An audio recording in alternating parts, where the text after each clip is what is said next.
It's a fast transition. How are you? Not too bad considering today's last 18.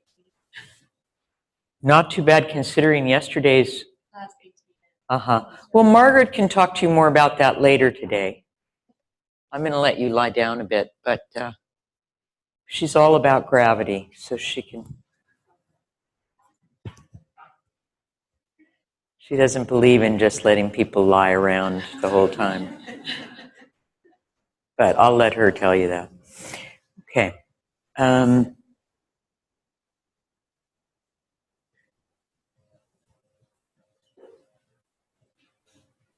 right, maybe we'll go into deeper waters yet again. What would that be? What would the deeper waters be? Where should we not go? Politics?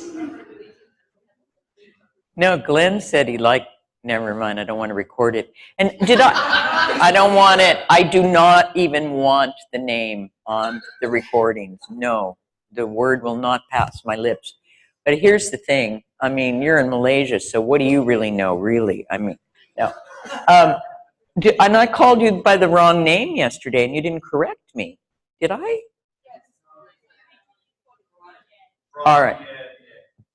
Brian. We don't even have a Brian. All right. Well, anyway, don't be shy. You know, I've got all the men's names, but as I like to say, all men look the same to me, so I really can't. I really can't tell one from the other, and it gets mixed up. But please, please. What? Yeah. No, it's just a really mean, sexist thing to say.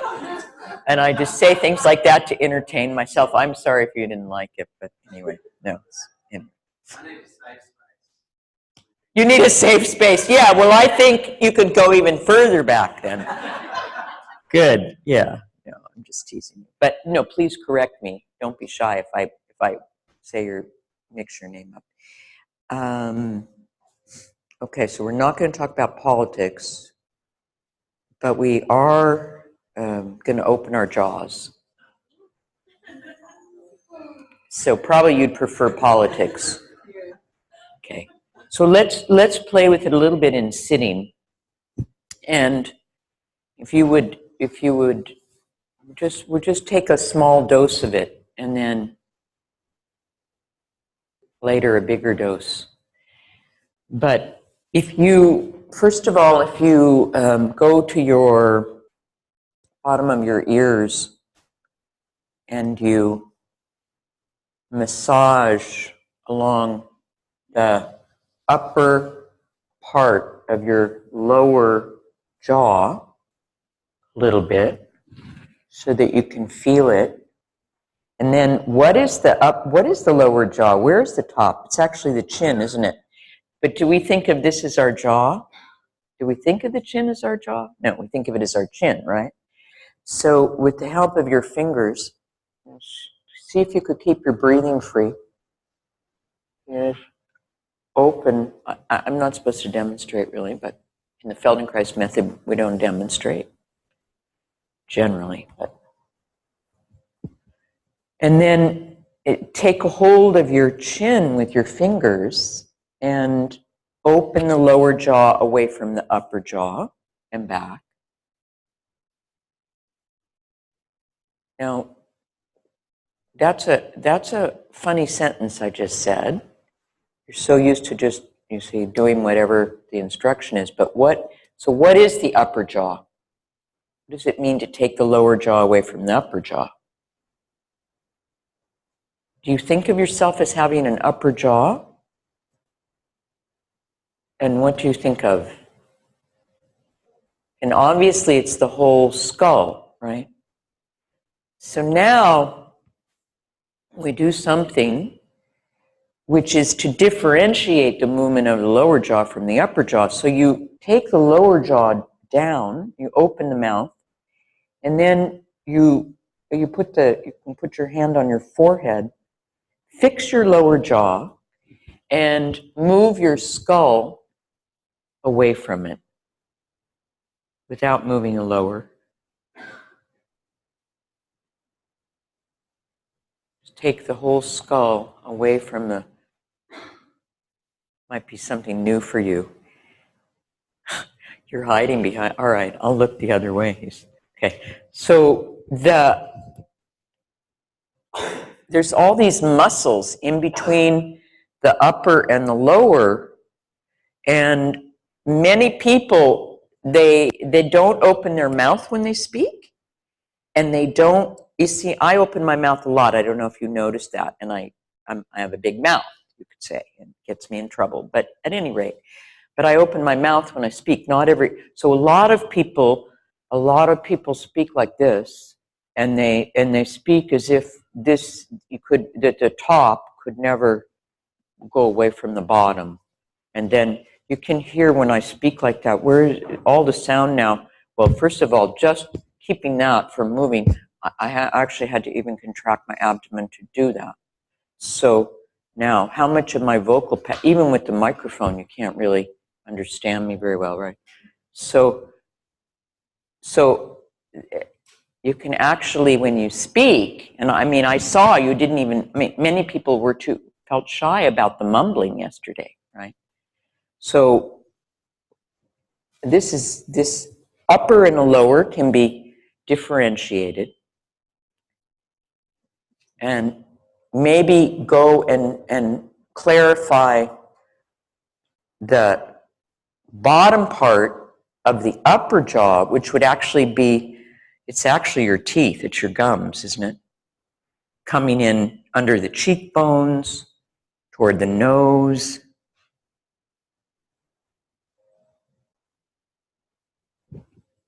And then where is keep your breathing free as you do that. And then where is there's another hinge where the skull moves, the upper jaw moves relative to the lower jaw, and that would be in the back, where Moshe was talking yesterday a little bit about the base of the skull, the top vertebra, which can actually, this thing of sticking the tongue out and lapping water, or take it not downward, forward. You feel this point in the back of the skull. Was it that when you take that forward, then you could take the tongue out of the mouth. Now, leave the tongue for the moment and come back to simply, and actually it was interesting about the tape yesterday because that was also uncharacteristic because Moshe did all the movements. I mean, in ATM when he's teaching, he's not doing all those movements, but he did a lot of it. So, for whatever reason. So now take the bottom jaw down, take the skull away, and feel if clarifying some of those points has made the opening of the mouth a little bit easier. When you open the mouth like that, could you push your abdomen out instead of pulling it in?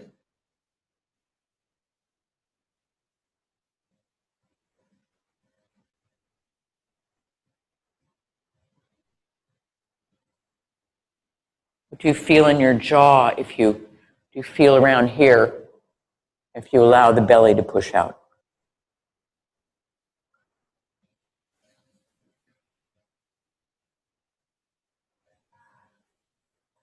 Good. And lie on your back and rest.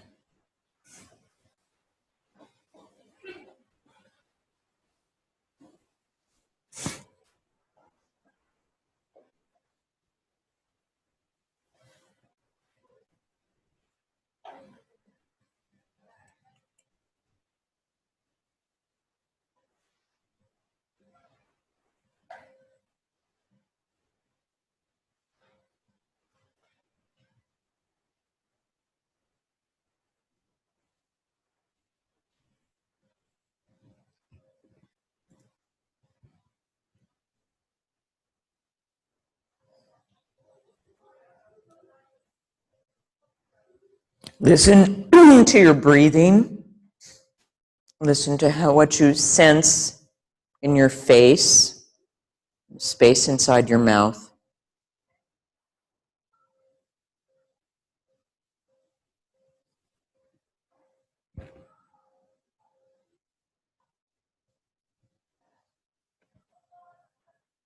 And then bend both knees.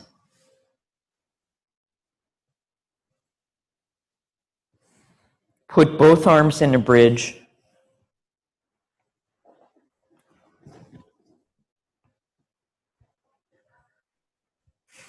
And feel how that is today. And maybe just those few little movements in the jaw will have an influence on your shoulders, or this upper part of you that many people pointed to yesterday. Now,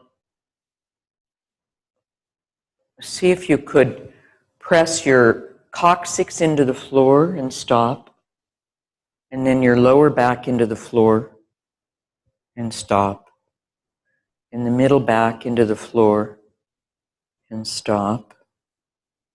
It's really better to have that. And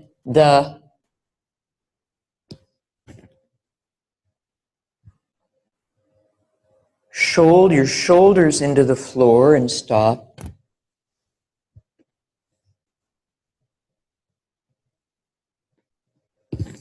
And your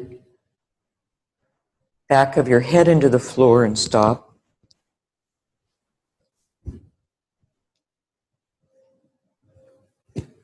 You'll take them away later. You won't need them. But then you practice at that angle. A little bit more. No, the other way, down. And then do that worm-like undulation. So you go back to the tail. This time you press one part and lift the part above. You put that down, lift the part above. Put that down, lift the part above. And see if you can move a half of 1 centimeter or something like that, so that when you come to the shoulders, you actually lift the shoulders, lift the hands, put them down, lift the head, and then go back down. Just a tiny, tiny little crawling on the floor like that. And feel what it feels like to lift the head or lift the shoulders. That part of you which you say could say has been neglected a bit. But feel if it's getting clearer, this possibility that when you push the hands down, the shoulder blades, clavicles come a little toward each other in that movement.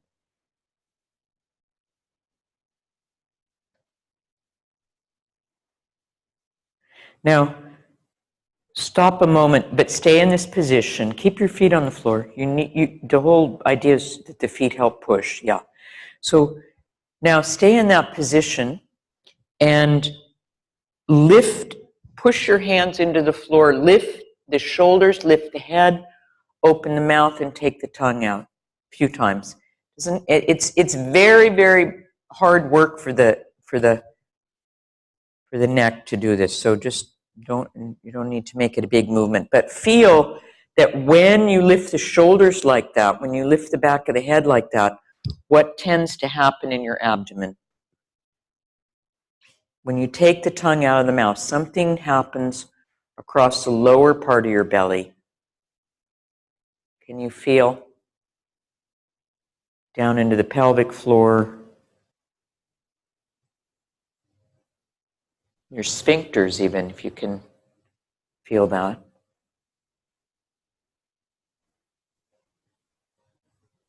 A few times.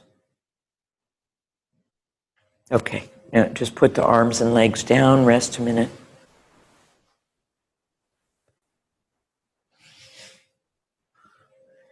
It was interesting yesterday when we did this movement of taking the tongue out and head through the gap. For many people, the biggest, that was made one of the biggest differences of all the variations we did. We've done a lot of variations, but it just somehow helped you move from your entire spine instead of breaking the continuity somewhere in this area of the topmost ribs. Now, lie and listen to your breathing and what you feel in your belly.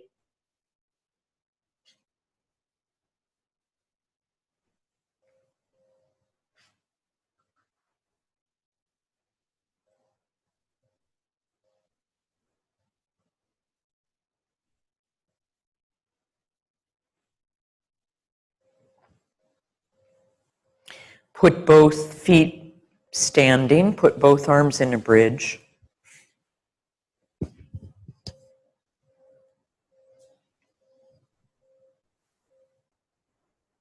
And this time, make that wave-like pressure starting with your left foot. Press your left foot into the floor, pass it through your left hip joint, to your lower back, to the middle of yourself, to your shoulder, to your hand, left hand. Pass it across your chest now, over to the right hand, the right side of the chest, and then begin to pass it downward from your right hand to your right foot, all along the right side. Move in such a way that the pressure will pass like a wave or like a ripple, like an undulation in a circular, I don't know if it's a box or oblong, but it's going now from the right foot, then goes across your pelvis to the left, and then up the left side toward the left hand, and then passing it from the left hand to the right hand. If at any point you feel that the discomfort in the arms is such that you can't pay attention to this wave-like movement, you can put the arms down and continue with the wave all the way around your torso and then come back. Do attempt, however, to have the elbows not further to the side than your middle of your wrists. In other words, some of you still have your elbows too wide. So the pushing of the hands strains your wrists. Is in terms of the physics of the thing, is a strain. So just keep seeing what would have to happen for the elbows not to be so wide. And it has a lot to do with this possible flexibility of the upper part of your chest and how you allow your clavicles to move or don't allow them to move.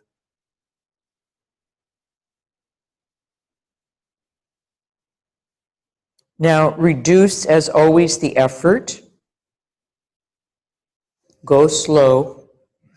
If you can't do the whole circle, you can just take some part of it.